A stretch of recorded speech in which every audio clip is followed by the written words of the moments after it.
Nous sommes en 1727. Quelques semaines avant sa mort, l'un des hommes les plus célèbres de son époque s'affaire à brûler ses manuscrits. De pleines boîtes de documents. Que contenaient ces notes qui justifient tant d'empressement à les détruire? La date de l'Apocalypse? La composition de la pierre philosophale? Peut-être même le secret de la vie éternelle. Cet homme est le père de la science moderne. Il a percé les mystères de la gravité. Mais la chute des pommes ne semble pas avoir été l'objet principal de ses recherches. Il a passé sa vie à étudier secrètement l'alchimie, les codes cachés de la Bible et la date de la fin du monde. Il pouvait être terriblement opiniâtre, voire obsessionnel. Un esprit extrêmement contradictoire. Pourquoi tant de secrets? Qu'avait-il à cacher? Nous allons le découvrir dans ce nouveau numéro de Dossier secret consacré à Isaac Newton.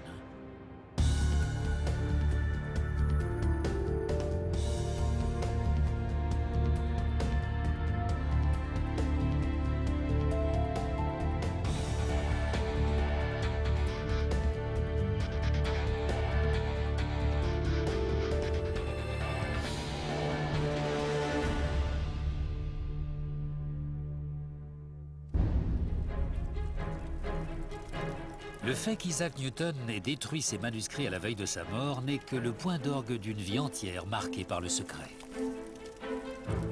Pour comprendre ce qui a pu motiver une telle prudence, il faut revenir sur ses années de jeunesse.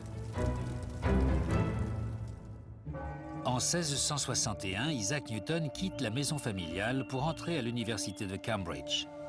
Il a alors 18 ans. Rob Iliffe étudie les manuscrits de Newton depuis plus de 25 ans. En 1664, il assiste aux conférences du mathématicien Isaac Barrow. Il est évident qu'il fait déjà preuve d'un esprit très indépendant et original. En 1665, la peste qui ravage Londres gagne du terrain. Newton quitte Cambridge pour trouver refuge à 160 km de là, dans la maison familiale de Woolsthorpe. Durant les 2 années que dure son séjour, il met au point de nouveaux calculs, fait des découvertes capitales sur la nature de la lumière et élabore sa théorie de la gravité suite à la chute de la fameuse pomme.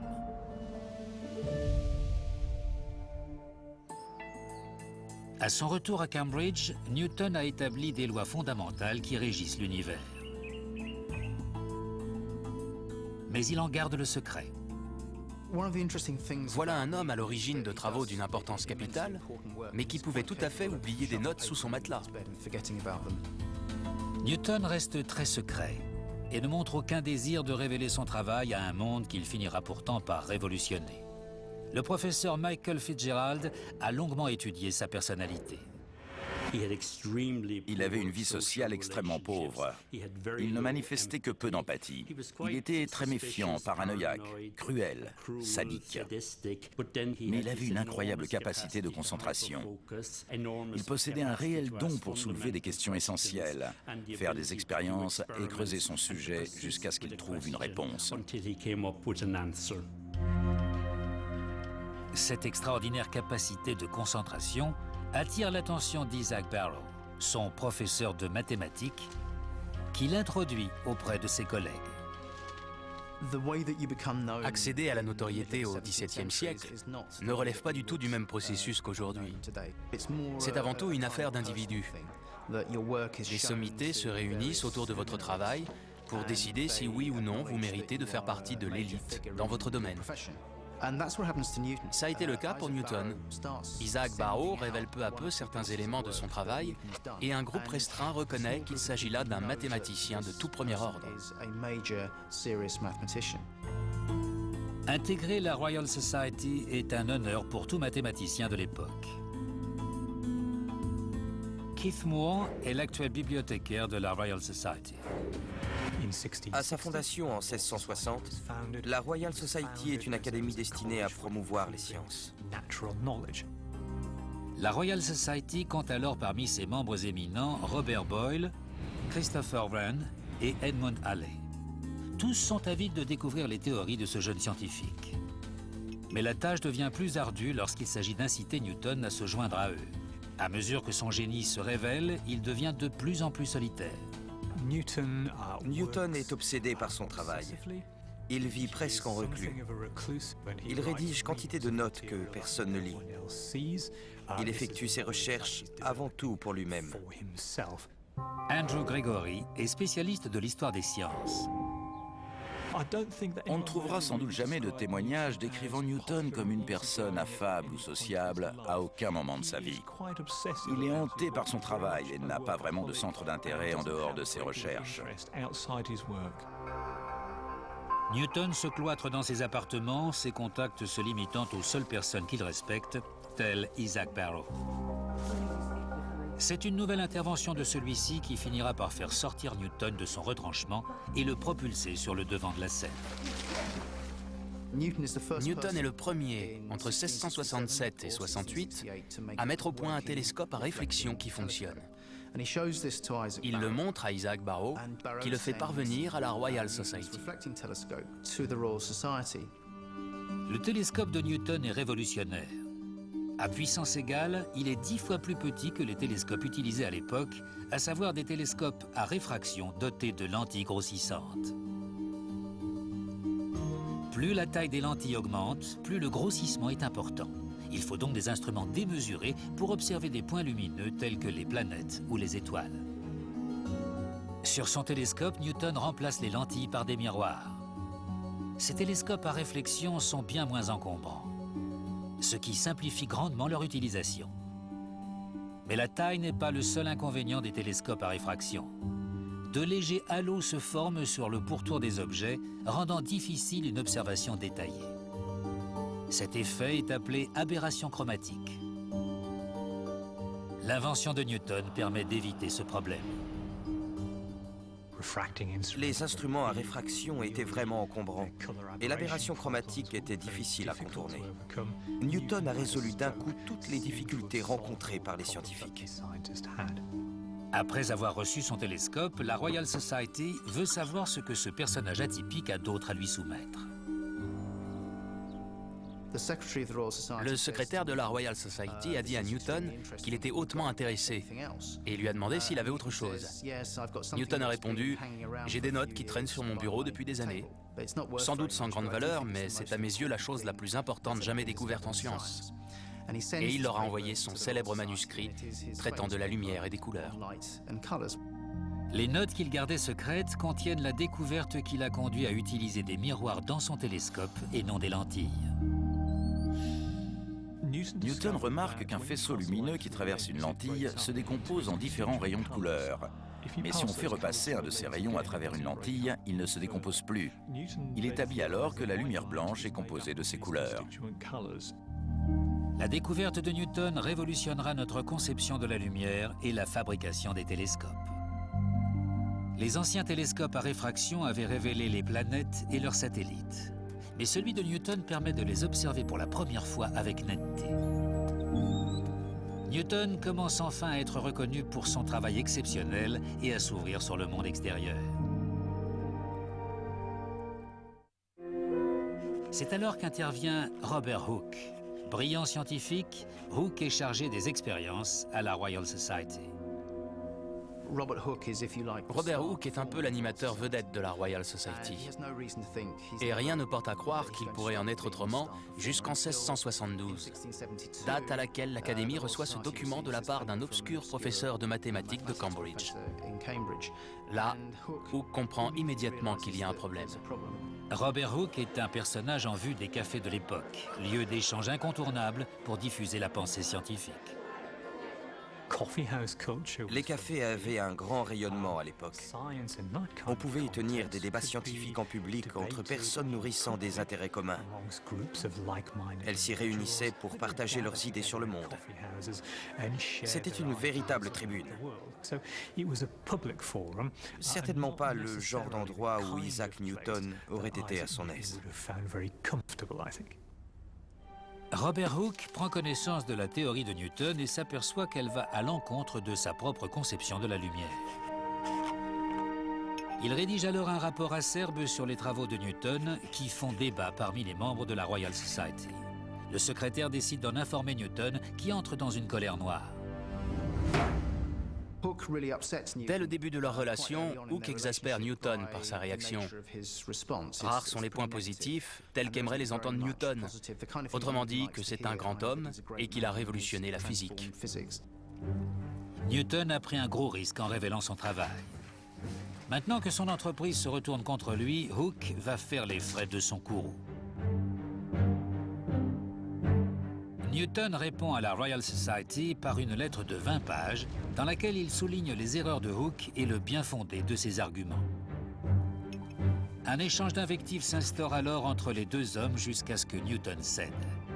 Il se retranche à nouveau dans son monde et annonce qu'il ne rendra plus ses travaux publics. Mais ses recherches scientifiques sont loin d'être les seules préoccupations qu'il garde secrètes. Il se passionne depuis des années pour un sujet bien plus mystérieux, où se mêlent le dragon, la salamandre et le sang du lion vert. Ayant retrouvé son isolement, il a maintenant tout loisir d'assouvir cette passion interdite. Et c'est exactement ce qu'il fait en devenant alchimiste. L'alchimie est une très ancienne discipline qui vise à découvrir des trésors légendaires tels que la pierre philosophale, censée avoir la capacité de transformer les métaux vils en or. À l'époque de Newton, elle est déjà considérée comme une quête illusoire. Mais pourtant, le savant s'obstine. Il oublie souvent de dormir ou de manger, tout occupé qu'il est à surveiller les métaux en fusion dans son creuset. Pour Newton, l'alchimie est la porte d'accès au savoir caché. Il lit des travaux sur le sujet, il expérimente lui-même. On est très loin des principes de la révolution scientifique, selon lesquels la transparence est de mise.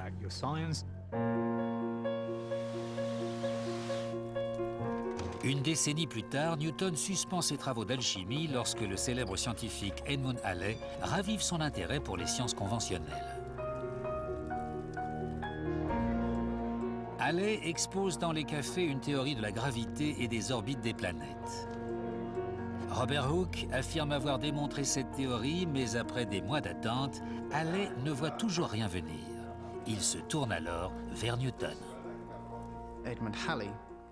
Halley va voir Newton pour lui demander s'il peut établir une relation entre les orbites elliptiques des planètes et une loi en carré inverse. Newton lui répond que oui, et qu'il en a même la preuve. On raconte qu'il fourrage dans ses papiers un moment, puis il revient en disant « Désolé, je ne le retrouve pas ». Mais 3 mois plus tard, Halley reçoit un texte exceptionnel à la Royal Society dans lequel Newton pose les fondements de la physique moderne. Le tout en seulement 10 ou 11 pages.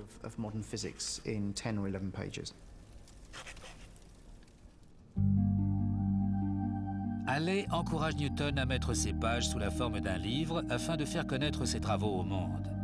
Ces flatteries amènent Newton à publier sa théorie de la gravitation ainsi que d'autres lois décrivant le fonctionnement du monde dans son plus grand ouvrage scientifique, Principia Mathematica, qui paraît en 1687.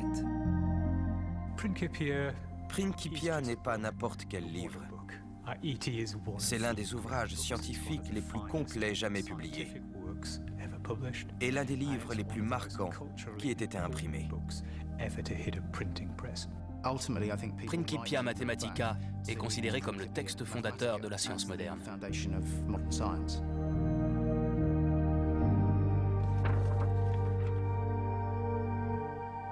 Robert Hooke prétend pourtant toujours être le premier à avoir démontré la théorie de Halley. Hooke en a eu l'intuition, mais il n'est pas parvenu à une démonstration mathématique satisfaisante du mouvement des planètes. Newton a repris son postulat et lui a appliqué un traitement mathématique rigoureux. Newton fait quasiment abstraction de la contribution de Hooke. Newton est au comble de l'exaspération. Il avait cité Hooke dans les premières versions de son ouvrage, mais devant l'arrogance et l'orgueil de celui-ci, il décide de reprendre Principia en l'expurgeant de toutes les références à Hooke, sauf 2. En 1703, Robert Hooke disparaît. La vie de Newton en est aussitôt transformée. Il publie un nouvel ouvrage fondamental. C'est le développement de ses premiers travaux en matière d'optique réalisés 30 ans auparavant. À la mort de Hooke, Newton conduit les débats à la Royal Society jusqu'à sa mort, en 1727. Certains experts actuels pensent que Robert Hooke n'était pas l'unique cause de la discrétion de Newton. Le professeur William Newman est un éminent spécialiste du travail d'alchimiste de Newton. En 2010, il a fait une découverte qui l'a persuadé de l'influence de ses travaux dans ce domaine sur ses théories de la lumière. Newton pensait que la lumière était composée de globules, comme il les appelait. Il en est donc tout naturellement venu à analyser la lumière de la même manière qu'on le ferait pour des composés chimiques. Si Newton veut garder sa réputation, la discrétion est essentielle. Ses recherches en alchimie peuvent passer pour frauduleuses aux yeux de la grande majorité. On peut s'interroger sur cette passion pour une discipline considérée comme étant le domaine des faussaires et des idiots. Newton est un homme respecté. Or, cette lubie risque de le faire passer pour quelqu'un d'étrange. Le fait que l'un des plus célèbres scientifiques au monde soit un alchimiste passionné semble être un paradoxe. Mais la contradiction ne s'arrête pas là. Isaac Newton a des inclinations encore plus surprenantes. Il est obnubilé par les codes et les prophéties de la Bible, ce qui pourrait mettre en péril sa carrière, voire sa vie. Les 20 ou 30 dernières années de sa vie, il s'intéresse de très près à la religion. Il décide de réaliser en théologie ce qu'il a fait en mathématiques et en physique. Il passe peu à peu d'un protestantisme engagé, mais disons normal, à quelque chose de plus excessif. Il doit passer 5 à 6 heures par jour à étudier les textes. Il écrit plus sur les textes sacrés que sur les sciences et l'alchimie réunies. L'étude des textes bibliques de Newton s'attache aux premiers écrits religieux.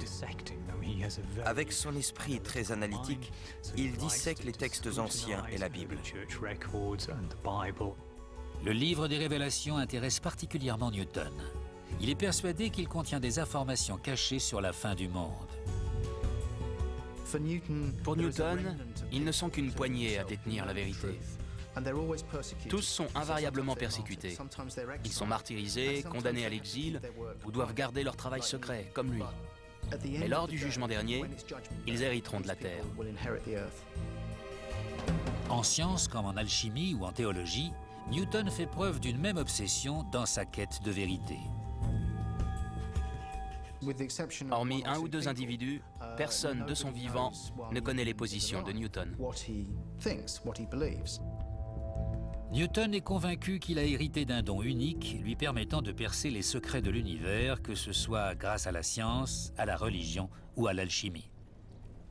Et sur chacun de ces domaines, il pose un voile de mystère. Mais il doit y avoir quelque chose que Newton veut à tout prix garder secret, au point de l'emporter avec lui dans la tombe. Il est établi qu'il a détruit des centaines de papiers quelques semaines à peine avant sa mort.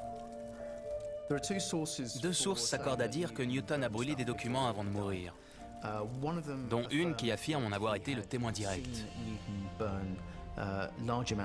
Il est presque certain qu'il s'agissait d'écrits théologiques, mais nous ignorons les raisons de son geste.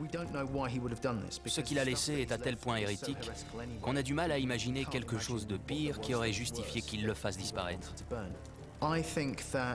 Je pense qu'il s'agissait de ses recherches en alchimie.